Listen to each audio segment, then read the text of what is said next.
Skin पर होने वाली खतरनाक बीमारी सोराइसिस क्यों होती है? इसका इलाज क्या है? क्या आपके स्किन पर भी लाल खुजली वाले चकत्ते पड़ रहे हैं? क्या आपके स्किन पर पड़ने वाले चकत्ते ड्राई यानी कि सूखे होते हैं? क्या आपके ये खुजली वाले चकत्ते लगातार बढ़ते जा रहे हैं? अगर हाँ, तो दोस्तों हो जाइए सावधान, क्योंकि ये चकत्ते कोई आम चकत्ते नहीं बल्कि एक बड़ी बीमारी का संकेत है, जिसके बारे में सुनकर आपके होश उड़ जाएंगे। जी हाँ, स्किन से जुड़ी एक बीमारी जिसे सोराइसिस कहा जाता है। लेकिन आखिर ये बीमारी होती क्या है और क्या इलाज संभव है, या फिर ये चकत्ते इसी तरह बढ़ते रहते हैं? आज हम आपको सब कुछ बताएंगे, बस हमारे साथ इस खास शो में बने रहिए। सोराइसिस क्या है, ये नाम कभी आपने सुना है?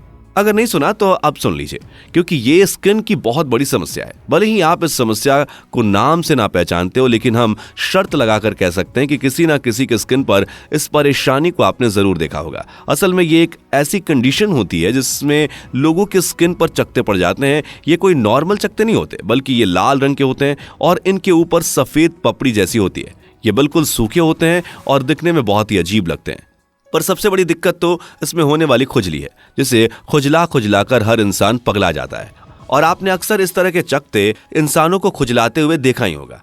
उनका हाथ हमेशा अपने इन खुजली वाले चकत्तों पर ही होता है, क्योंकि दोस्तों आपने भले ही इस समस्या को पर्सनली फेस ना किया हो, लेकिन ये बहुत बड़ी कॉमन प्रॉब्लम है। किसी को भी इस प्रॉब्लम से जूझना पड़ सकता है। अरे सब छोड़िए, बड़े बड़े सेलिब्रिटीज भी इसकी चपेट में आ जाते हैं। अब जैसे कि उत्तरन धारावाहिक में तपस्या का किरदार निभाने वाली रश्मि देसाई को ही देख लीजिए, जिन्होंने बिग बॉस में भी खूब तहलका मचाया था। अपने एक इंटरव्यू में उन्होंने खुद बताया कि वो सोराइसिस से जूझ रही हैं, और उन्होंने ये भी बताया कि इसकी वजह से उन्हें क्या क्या तकलीफें झेलनी पड़ रही हैं।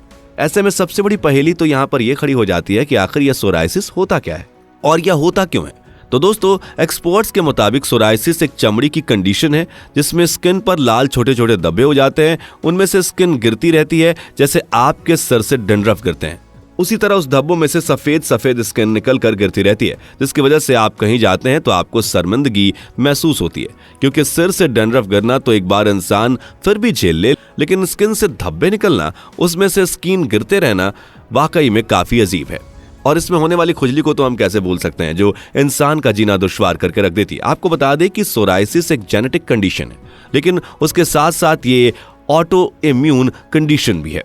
इसका मतलब ये होता है कि आपकी बॉडी के अपने सेल्स ही इस बीमारी को बनाते हैं, और वो आप ही की बॉडी के सेल्स के विरोध में काम करना शुरू कर देते हैं। और इसमें होता यह है कि नॉर्मली हमारी स्किन में कई सारी लेयर्स होती हैं, और जब वो लेयर्स मल्टीप्लाई होती हैं तो हमारी स्किन झड़ने लगती है। नीचे से नई स्किन बनती है और ऊपर की स्किन नीचे झड़ जाती है। अक्सर इस पूरे फिनोमेना में 30 से 35 दिन लगते हैं। आपके स्किन नीचे की लेयर से ऊपर आती है, और जिस तरह हमारे बाल झड़ते हैं उसी तरह से हमारी स्किन भी झड़ जाती है। बस फर्क इतना है कि जब बाल झड़ते हैं तो हमें दिखाई देते हैं, लेकिन जब हमारी स्किन झड़ती है तो हम उसे देख नहीं पाते। स्किन के जो सेल्स होते हैं वो बालों की तुलना में बहुत ही छोटे होते हैं।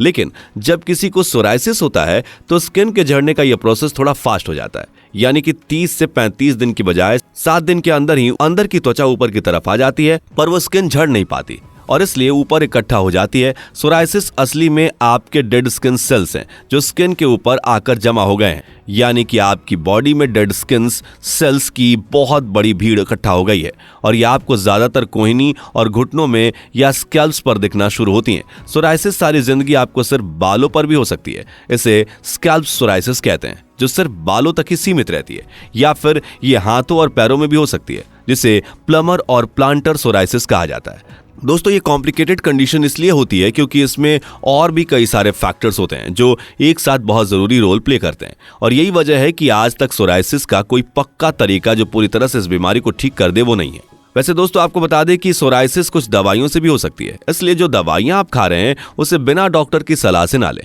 और कई बार तो सोराइसिस बच्चों में इन्फेक्शन के टाइम भी हो सकता है, और अगर आपको ज्यादा ही स्ट्रेस या टेंशन में है तो इस कंडीशन में भी आपको संभल कर रहना है, क्योंकि स्ट्रेस के कारण भी सोराइसिस हो सकता है।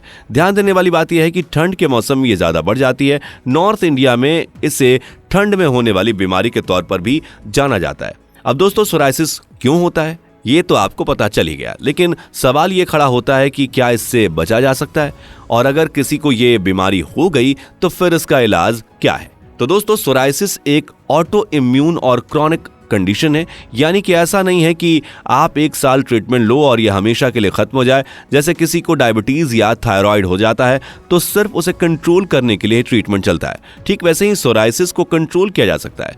यदि किसी को सोराइसिस हो तो ठंड के मौसम में ज्यादा ध्यान दें, स्किन को अच्छे से मॉइस्चराइज करके रखें। आप तेल से भी मसाज कर सकते हैं जिससे आपकी त्वचा रूखी ना रहे। एक और ध्यान देने वाली बात यह है कि अगर किसी का वजन ज्यादा है तो उसे अपने वजन पर खास ख्याल रखना पड़ेगा, उसे कम करने की कोशिश करनी है और इन सब के साथ साथ खान पान पर भी गौर करना बहुत जरूरी है। इसलिए इंसान को एक वेल बैलेंस्ड मील यानी कि ऐसा खाना खाना है जिसमें सभी विटामिन, न्यूट्रिएंट्स और फाइबर वगैरह मौजूद हो। अगर आपको सोराइसिस है तो स्मोकिंग और ड्रिंकिंग जैसी चीजों से दूर रहें। अगर आपको सोराइसिस माइल्ड है तो आप ओवर द काउंटर क्रीमों का इस्तेमाल कर सकते हैं। ये क्रीम जिससे सैलिसिलिक एसिड या कोल टार हो, ऐसी क्रीम का इस्तेमाल करने से बहुत जल्दी धब्बे ठीक हो जाते हैं। स्टेरॉइड बेस्ड क्रीम भी आप लगा सकते हैं जिससे लाल रंग के धब्बे जल्दी ठीक हो।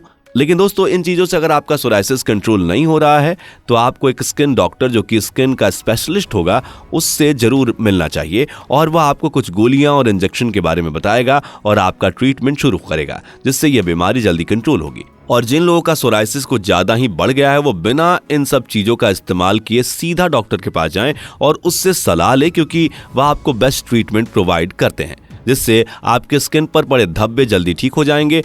जब आप डॉक्टर के पास जाते हैं तो वो आपको कुछ दवाइयां और इंजेक्शन देते हैं जिसकी मदद से ये बीमारी पूरी तरह से ठीक तो नहीं होती, क्योंकि अभी तक इसका 100% इलाज नहीं मिला है, लेकिन फिर भी आपको काफी हद तक फायदा होता है और जो भयानक खुजली की वजह से आप परेशान रहते हैं उससे पक्का काफी रिलीफ मिलती है। तो दोस्तों, उम्मीद है कि हमारी आज की इस वीडियो ने आपकी काफी मदद की होगी। अगर आपको भी ऐसी कोई परेशानी है या फिर आपकी जानकारी में किसी को लाल खुजली वाले धब्बों की समस्या है तो उससे यह वीडियो जरूर शेयर करें और इस तरह की हेल्थ से जुड़ी वीडियोस को देखते रहने के लिए हमारे चैनल को सब्सक्राइब करना ना भूलें। धन्यवाद। दोस्तों, आपको स्क्रीन पर 2 और वीडियोस दिखाई दे रही हैं, जिसे देखने के लिए स्क्रीन पर क्लिक करें।